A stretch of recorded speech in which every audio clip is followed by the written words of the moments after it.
Bem, mas você sabe o que é ortografia?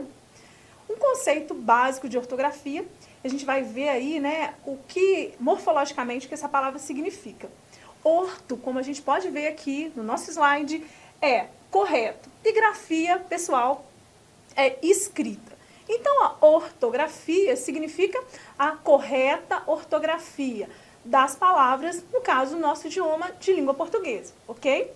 Mas, atenção, afinal de contas, o que é correto na escrita, na ortografia? O que é a ortografia ou a grafia correta de determinados vocábulos? Então, a gente tem que ficar muito atento a essas questões, porque houve uma grande discussão sobre essas mudanças e a gente precisa entender realmente quais foram as principais mudanças e alguns equívocos que podem vir estar acontecendo, né, e na dúvida grande, principalmente nas pessoas que já foram alfabetizadas anteriormente. Na atualidade fica muito mais fácil porque as crianças já estão sendo alfabetizadas dentro do novo acordo ortográfico, ok? Então isso para elas é muito tranquilo. Se a gente tivesse sido alfabetizado utilizando dessas novas regras, né, não estaríamos aqui falando, por exemplo, do novo acordo e aprendendo novamente essas questões, tá certo?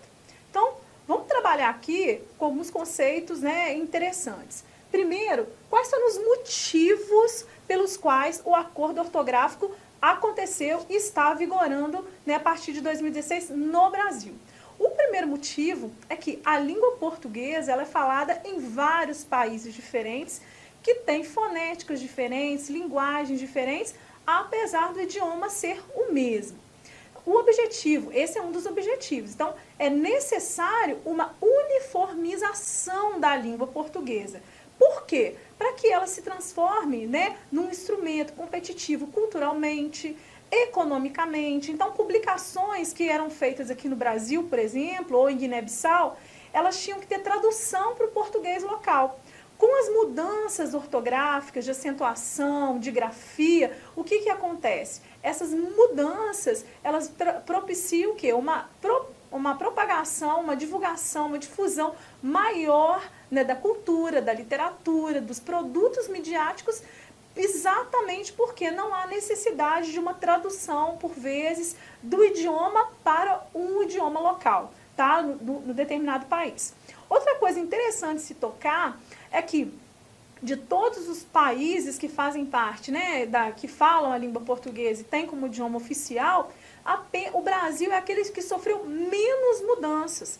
Portugal, por exemplo, teve uma mudança muito mais significativa, principalmente em relação à questão da fonética. A fonética realmente é o que vai fazer com que essa mudança seja mais substancial em Portugal, a grafia também, mais em Portugal do que no Brasil, ok? Então, esses são alguns motivos pelos quais o acordo, né, ortográfico, né, esse novo acordo.